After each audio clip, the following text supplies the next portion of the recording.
Hello, this is my account of my journey since February of this year through to now, which is mid-October. My journey of sciatica and eventually resulting in L5 S1 discectomy on the 7th of September, a few weeks past. Um, I am generally a very fit person. Never really did much exercise in my teens or my 20s, 30s. It wasn't until I got into my late 30s that I started doing any kind of regular exercise, starting with P90X. Was kind of the starting point. Did that on and off for about 3 years. Then became a very keen cyclist, doing approximately between 4 and 6,000 miles per year. So as you can appreciate, you're out very regularly on road bikes. I did that for about 4 years, and I ended up having to actually stop doing that because of my bad back.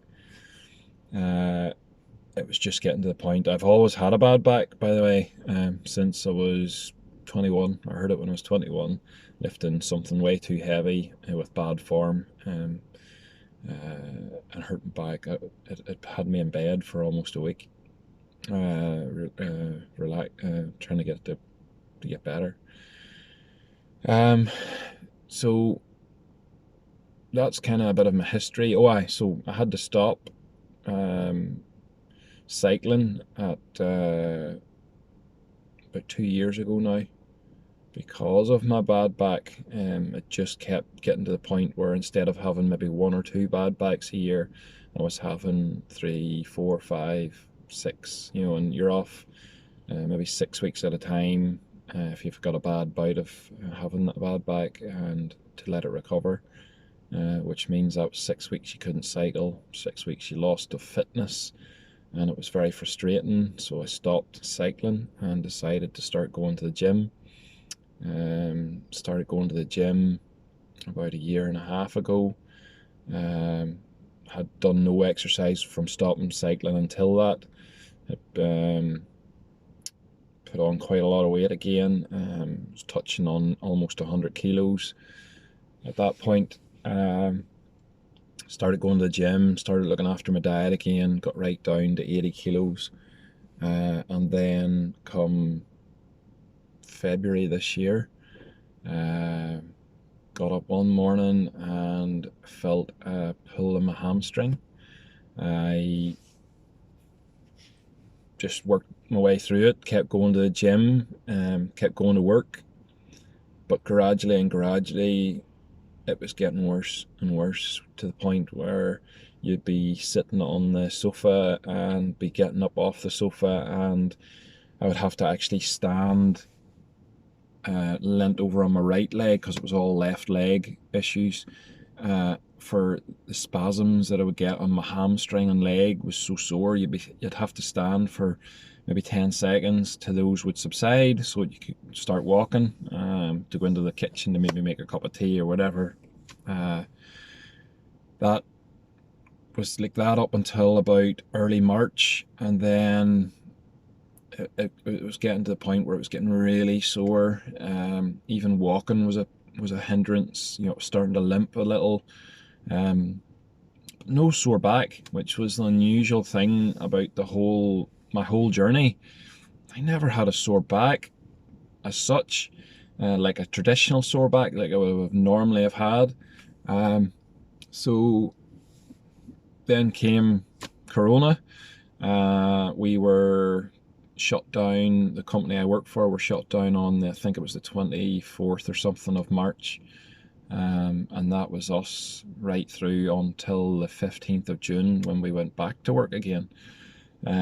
But very quickly, about 2 weeks into Corona shutdown, I was able to, with a lot of pain, paint some fences, cut the lawns, sort of here in Northern Ireland where I live, it was coming into your, you know, springtime. You're starting to have to cut grass and such like. So I was able to do some work, but it was very, very painful. I had to get my son to paint the lower parts of the fences, you know, sheds and stuff like that there. Till eventually, come late March, last week of March, maybe first week in April, I was ground to a complete halt and was bedridden for a good 3 weeks.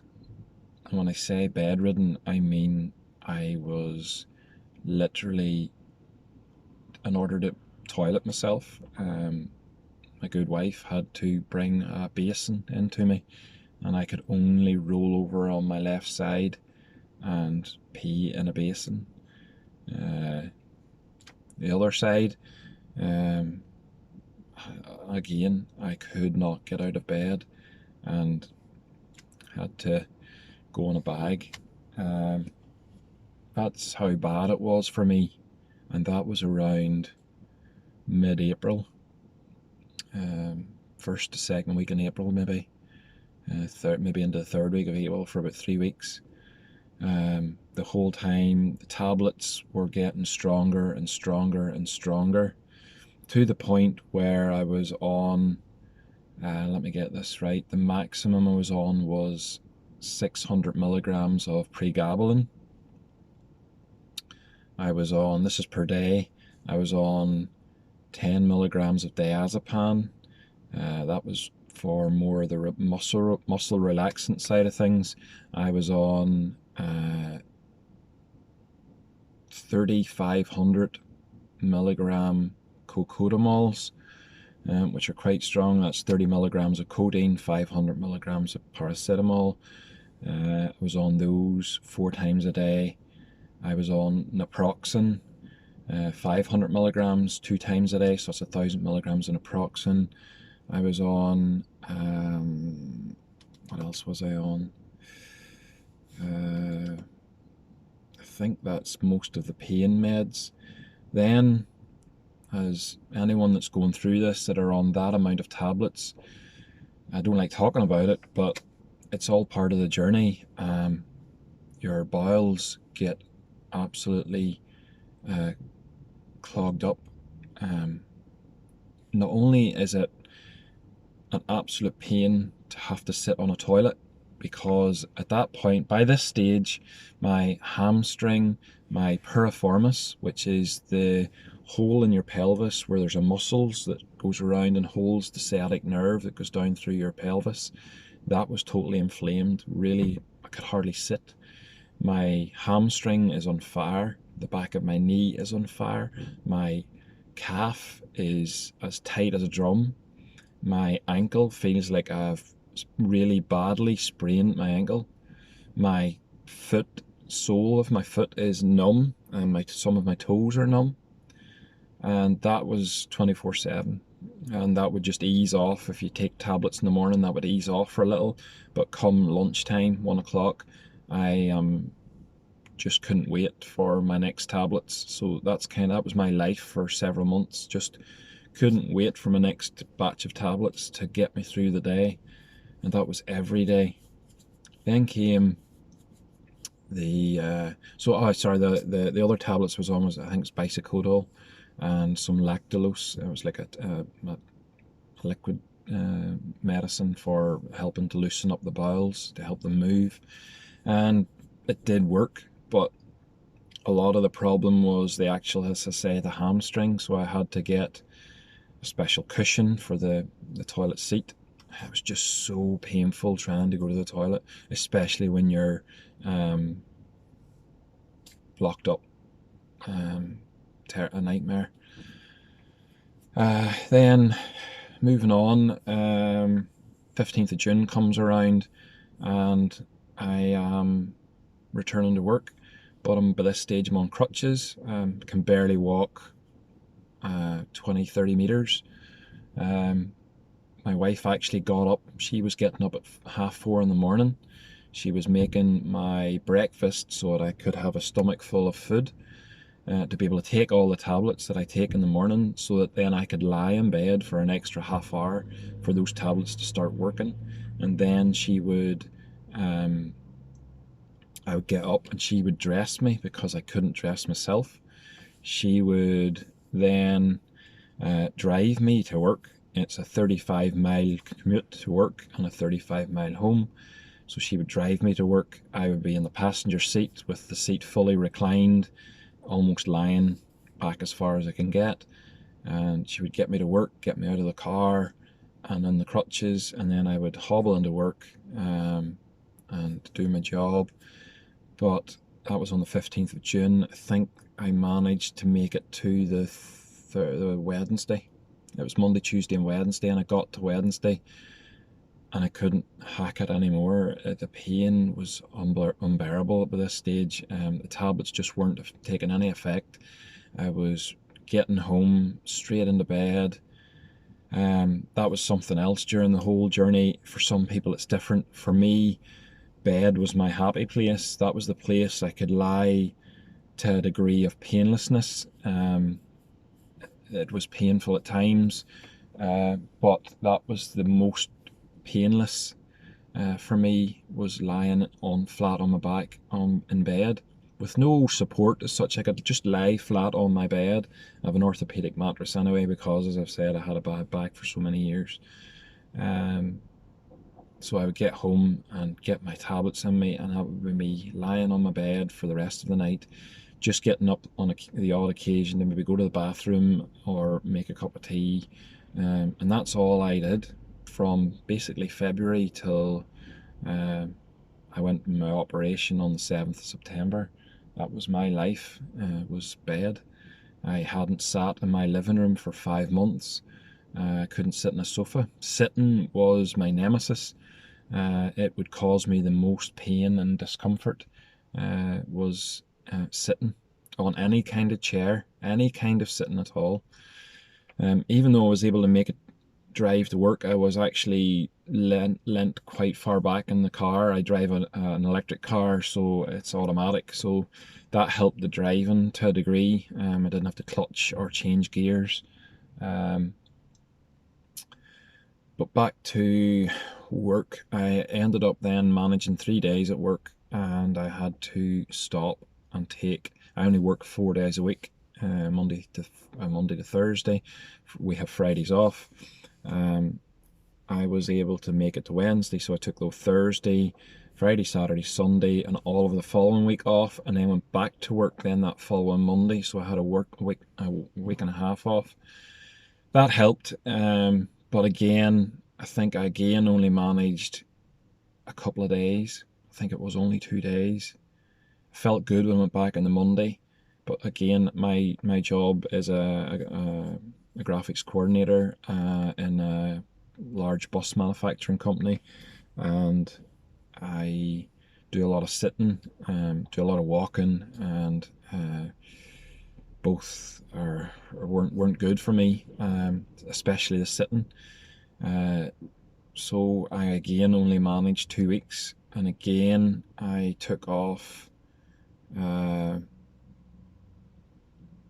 took off another week, and got back to work again. I got back to work, and I was only back at work again, I think it was only a couple of days, and I went for a pee, and I felt a really sharp pain in my saddle area, and that was something that the doctor had always warned me about. Just let him know straight away if there's anything unusual in your saddle area of numbness or any of that kind. And that is, if anyone doesn't know, that's quad echina, I think it's called. That's where the sciatic nerve is getting pressed so much that it's I think dying at that point. It's lost blood flow. You would actually lose. It wasn't explained properly to me, but proper quad echina, you would lose bowel function, so you would effectively just pee yourself, and I guess bowels would just let go. So I ended up phoning the doctor, and they told me straight away to go to our local main hospital in the city, which is 25 miles away from my work. And I drove there, and they tested me, and it turns out it wasn't. It turns out it was the constipation that I've struggled with throughout the whole journey. I mean, at that point, I think it was 7 days before I'd actually gone to the toilet. I'd had an occasion before that where it was 14 days. So I really struggled with that side of things during this whole journey. So I went back to work the next day, and managed to stay at work at this point. It had subsided to the point where, yes, I was painful, but I was able to, on days, walk without the crutches, or on days I would need the crutches. I finally got, sorry, I've missed this bit out. I actually had an MRI whilst we were off on furlough, and that proved, the girl had actually said to me that I'd had quite a substantial bulge on my L5, or L5 had herniated, or had actually prolapsed at this point, and L4 had herniated, and L3 has a slight herniation. So there was 3 discs really playing a part, but mostly L5. So where am I at now?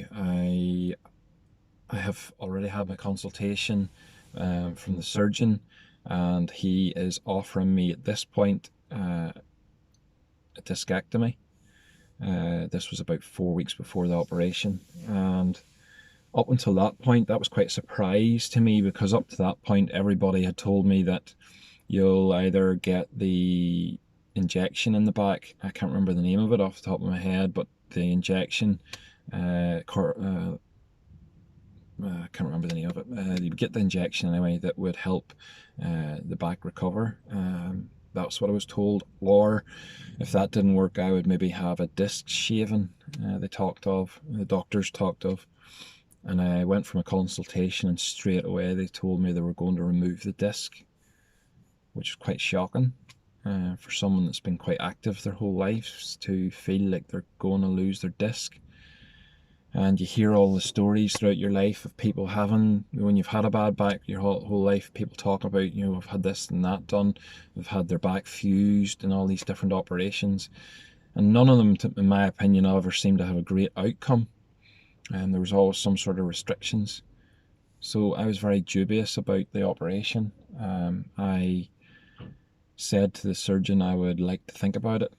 I went home. Now at that point, I actually wasn't too bad pain-wise. The pain actually was quite minimal at that point. I was able to function fairly well, and in my mind I was thinking, maybe this will go away, maybe this will get better. So I went home, and after 2 days, I was to let him know within 3 to 4 days, and within 2 days I was almost back on the crutches again.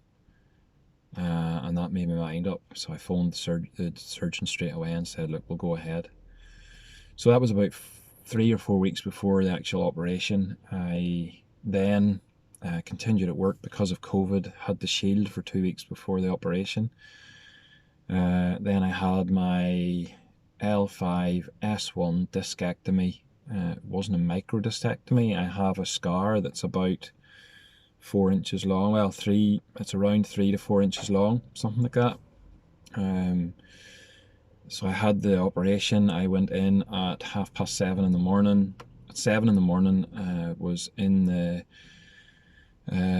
beds, in my bed by 7, and I was in surgery before 9 o'clock. I remember waking again around 12 o'clock, or it was around 12:30 in the afternoon, and almost straight away noticed that there was a lack of leg pain.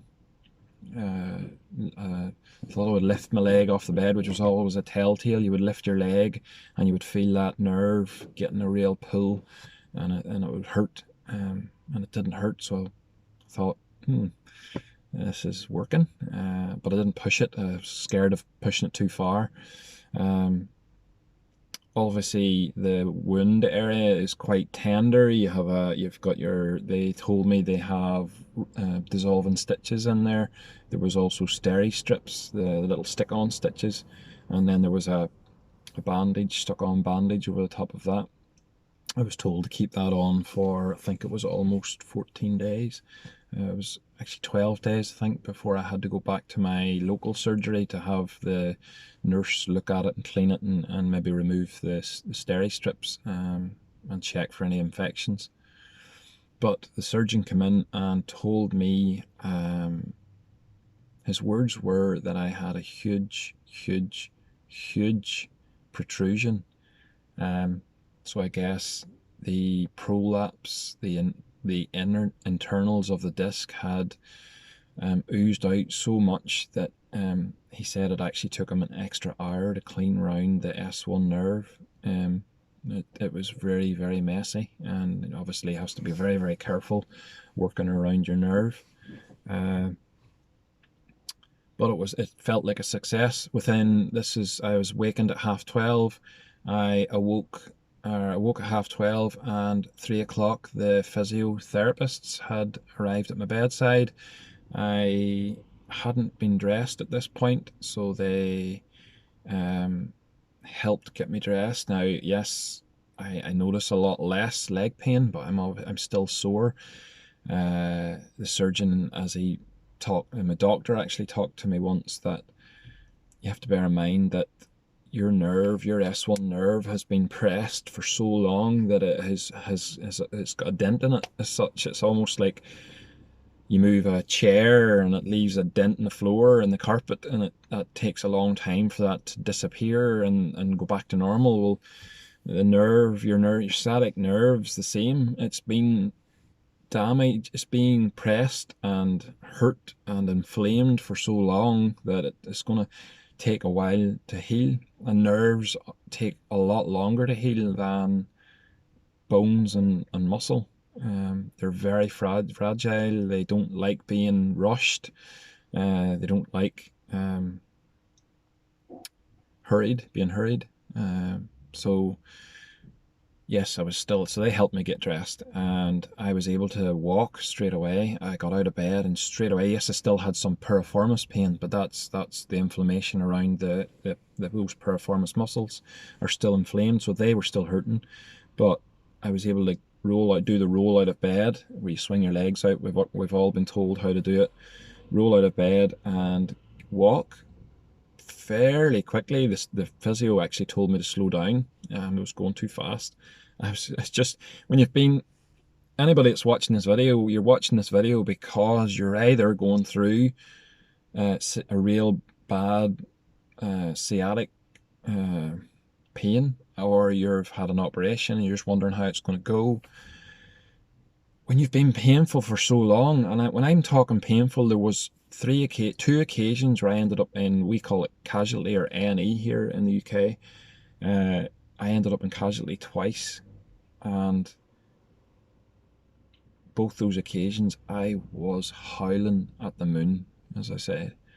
The pain was, they ask you here, what's your pain? Is it 10 being the worst, 1 being the least?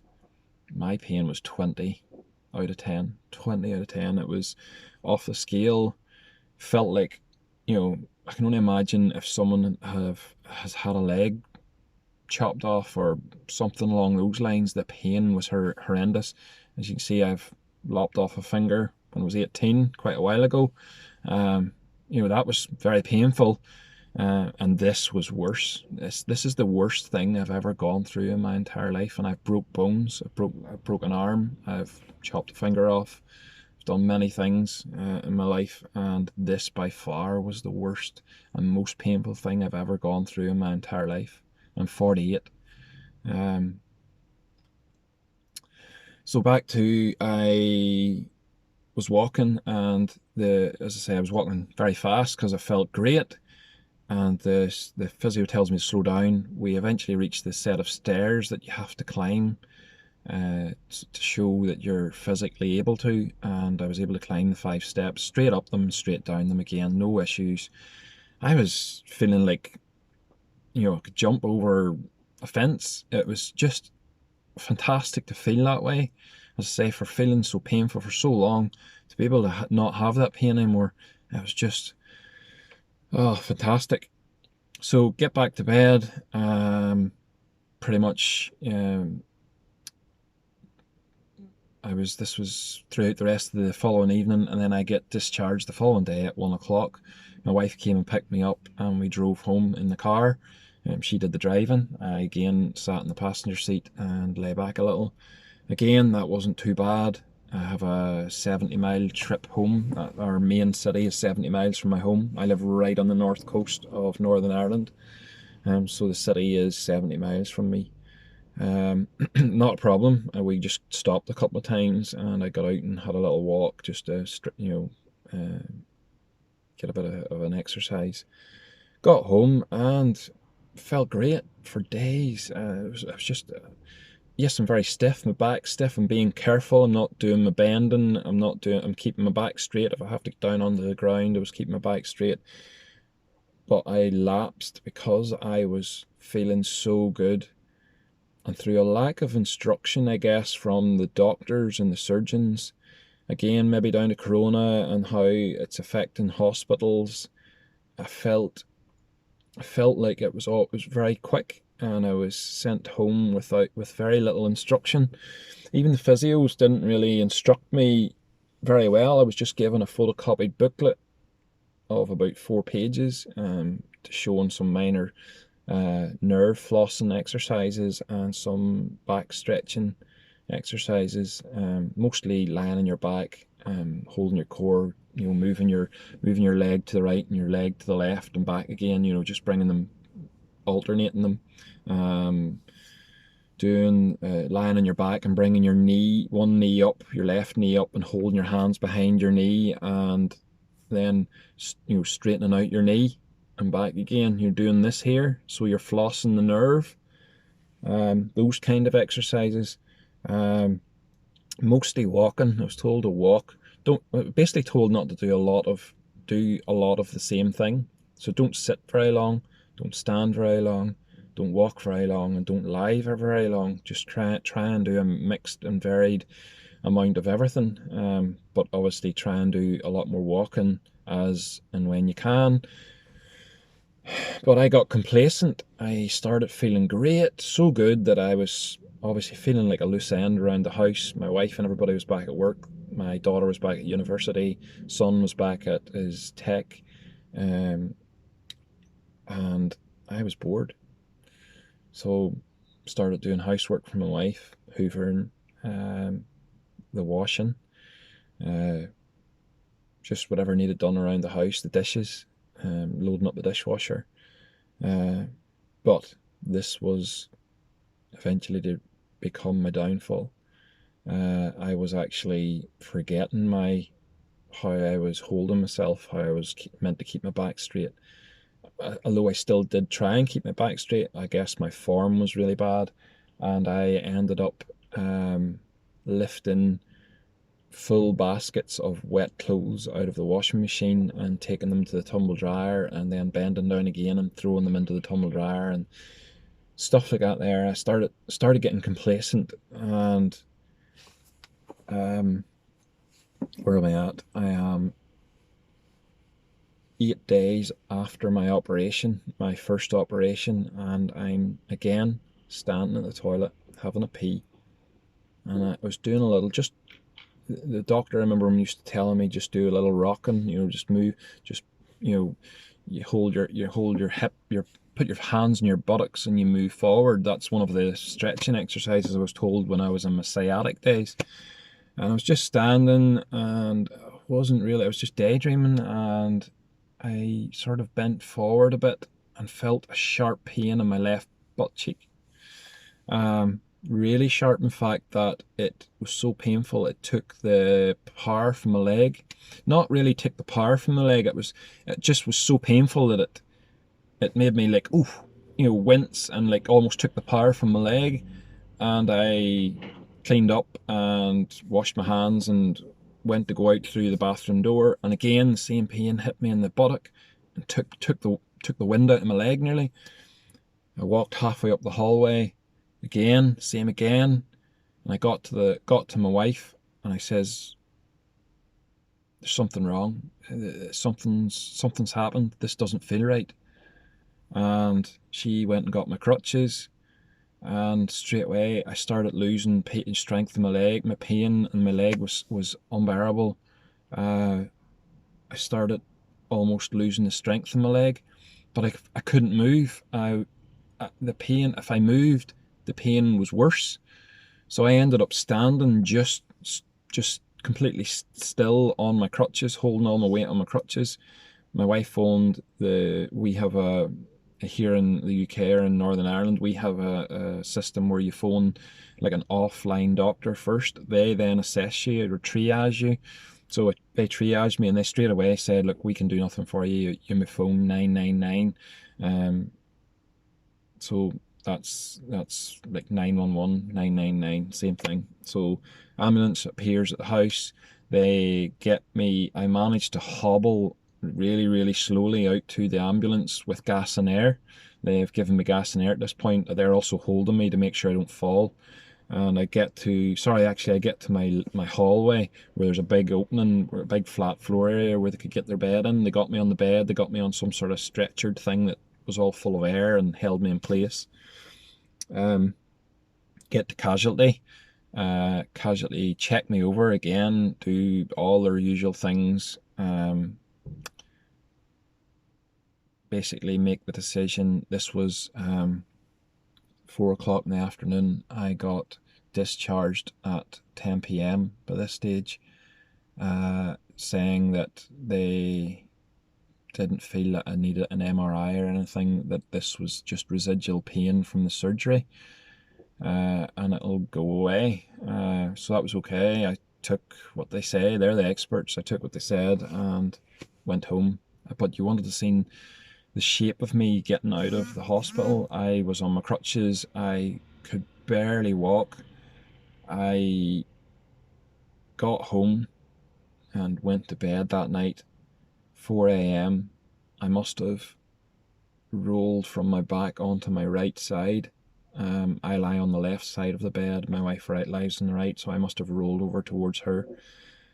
And I had only got to about a 45-degree, but this, maybe a 50-degree angle, and straight away, massive pain, and I mean massive, like 20 out of 10 pain here in my back and leg area, mostly my back, and the shooting pains on my leg. And I went to roll back. I thought, this isn't good, so I went to roll back, and I only got back to like not quite flat, like just lying like this here, and eventually my wife had to stuff a pillow under my back to keep me at that angle. I was again screaming, howling at the moon, nearly crying, in excruciating pain. Phoned the ambulance again. They take me to the hospital again, examine me over and over again, decided I didn't need an MRI. Basically told me there was no point in phoning for an ambulance again because this is residual pain from the wound area and it'll go away.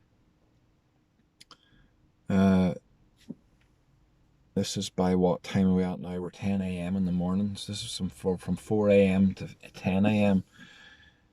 They then released me again and sent me home. And the doctor's parting words were, "If you have this pain again, just breathe through it." And I just lost it. To tell someone just to breathe through that amount of pain, I could feel it in my body. There was something wrong. And I asked for an MRI, and both doctors talked and decided that I didn't need an MRI. So they sent me home again. But thank goodness for a good wife. My wife, I didn't know, had phoned my surgeon's secretary, and as soon as she got to speak, it wasn't the surgeon, but he spoke to one of the surgeon's I'm not sure what you call them. They're like the surgeons that are training underneath the top surgeon. She spoke with her, and she said straight away, there's something wrong. He needs to come in for an MRI. And we literally got in the car and drove straight to Belfast. And that's again 70 miles away. Now, it wasn't too bad of a journey. I was sore by this stage. I took a lot of tablets to try and get rid of the pain.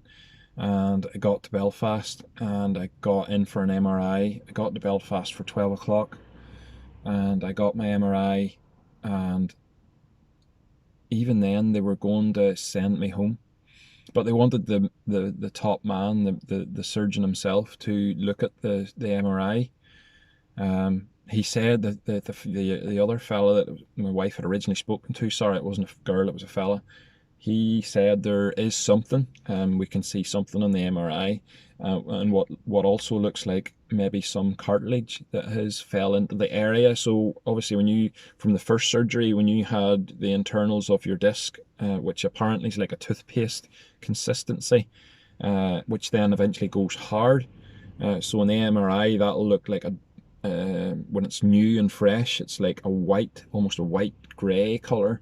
But as it gets older and harder, it becomes more a dark grey, and the harder it gets, the darker it gets. So the original MRI, that was like a medium grey, so it had obviously been out for quite a while, as I know, for a few months probably. So that then what effectively I had done is I had caused my disc to spew out the rest of its internals. And they were pressing back on the S1 nerve again really badly. And because it's already, I guess, hurt from the previous months and also the surgery now on top of it, and now it's being pressed on again. So the two doctors in Coleraine were completely wrong. There's no way this was going away. This was a new prolapse. Really apparent, so they tell me. It was worse than the first one. The prolapse was bigger and worse than the first one, and he had already told me that the first one, as I said earlier, was a huge prolapse, which took him an extra hour to clean up. And this was worse again, so they tell me.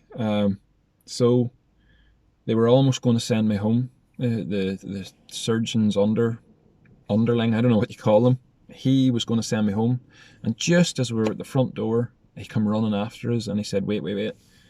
He just got speaking to the surgeon, and the surgeon, he must have been able to send it to his phone, or I don't know how. He was out, the surgeon wasn't in that day. He was able to send it to him, and the surgeon said no, keep him in. So I ended up staying Friday, Saturday, Sunday, and then I had a second discectomy on that Monday. That was 10 days after the first discectomy.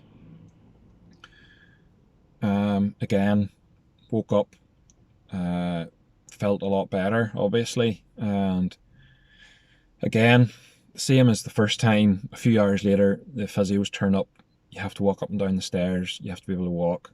That was all fine, and I was discharged the following day. And this is now, so that first operation was on the 7th, the second operation was on the 17th. This is now, what we're on now, goodness, I've lost track of time. This is second week in October, or mid-October. I think we're halfway through it. And this is where I'm at now. I'm about 6-7 weeks on from the second surgery.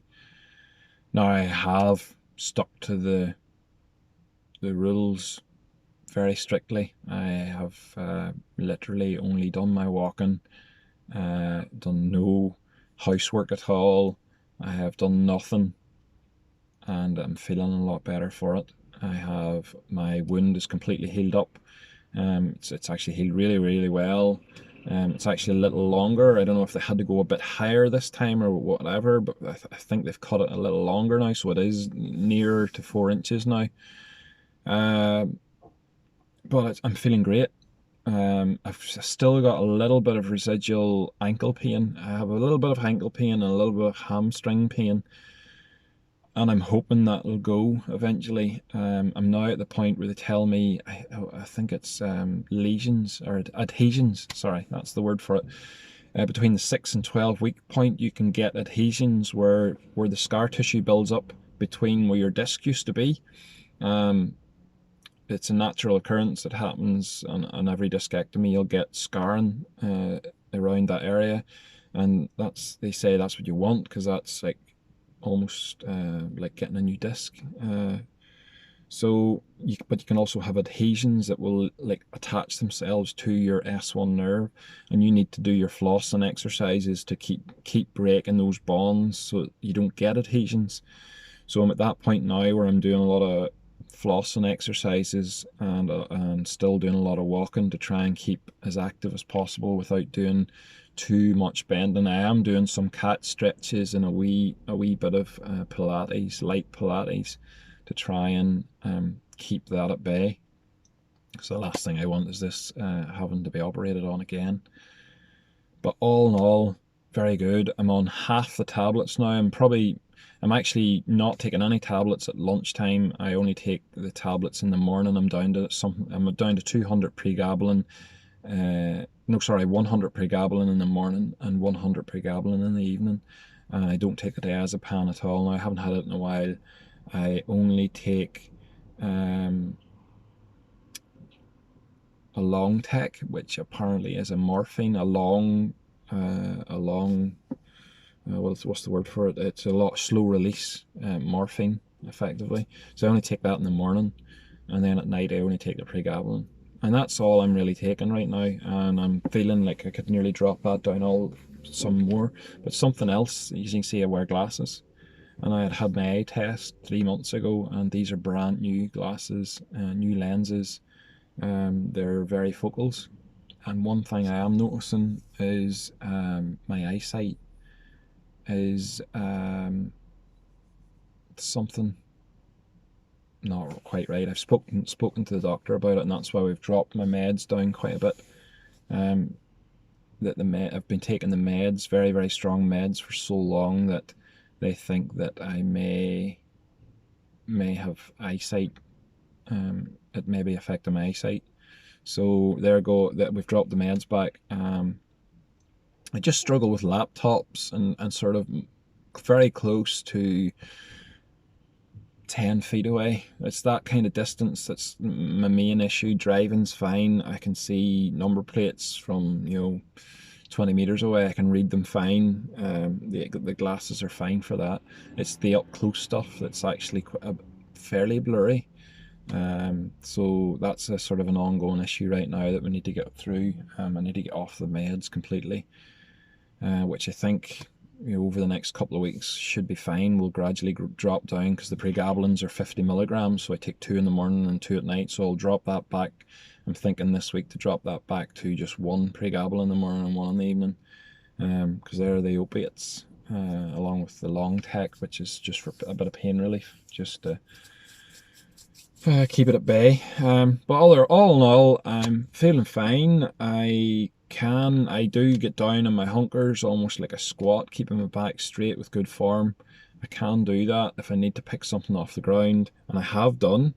So I think I've done it right this time. The second time around, I can't stress enough to people that has had a discectomy, do not get complacent at the very start. That was my downfall.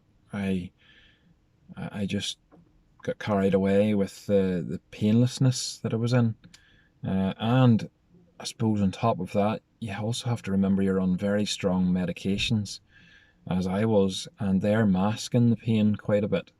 So if you were to just drop right off those, you won't be as sore as what you were when you had sciatica, but you're still going to have a lot of surgical pain, a lot of sciatic nerve pain that needs time to heal.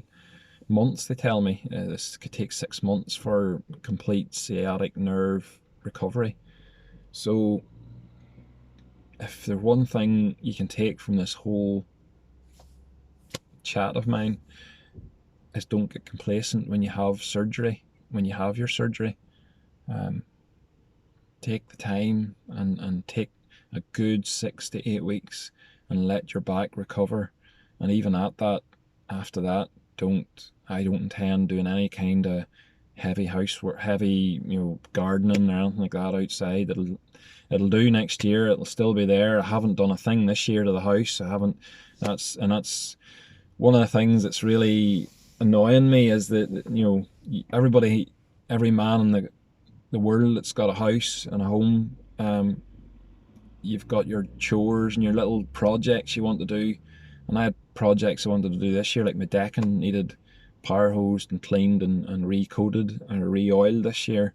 That's not done, and it's absolutely filthy.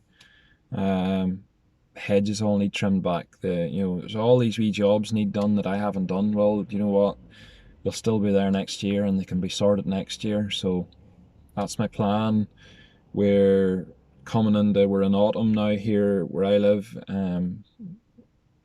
Soon to be in winter, and so the grass is going to stop growing. Probably only one more cut out of it. So there won't be as many chores. The nights will be a lot shorter. Middle of winter here, it gets dark at 4:30, and it doesn't get light until 8, 9 o'clock in the morning. So that's all. I don't know if I'll do another update on this. I feel I'm at as far as I can go. There's no point in really having any more updates unless I have a negative turn. But other than that, feeling good. And it's been a success, and I look forward to getting back to the gym eventually, and I've been told I might be able to start cycling again. Maybe not quite so many miles as I used to do, spending maybe 6, 7, 8 hours in the saddle. But I would love to get back to cycling again, and that's my target. I also motorbike as well, and I've just sold a Triumph Tiger. I've always had very tall motorbikes, Ducati Multistradas, Triumph Tiger being one of the two of the main ones. And I actually sold my Tiger there because I don't know if I'll be able to get my leg over such a tall bike again. I don't know whether I want to risk twisting and getting your leg over as much and putting strain on my back. So I'm now looking at shorter, smaller style motorbikes, more small naked bikes like Ducati Monster, Moto Guzzi V7, that sort of kind of motorbike. So anyway, I'll stop blabbering, and I just want to wish anyone else that's going through this, no matter what stage you're at, hang in there and do your exercising. Fingers crossed, if you haven't prolapsed, your herniation will go back, and it will take time, but you will get there. It's been a long road for me, but I can see the light at the end of the tunnel now, and I'm almost at the end of the tunnel. It feels good, and if I could just get off the rest of these medications, I'd be very, very happy. So with that, good luck, and I might see you later. Bye bye.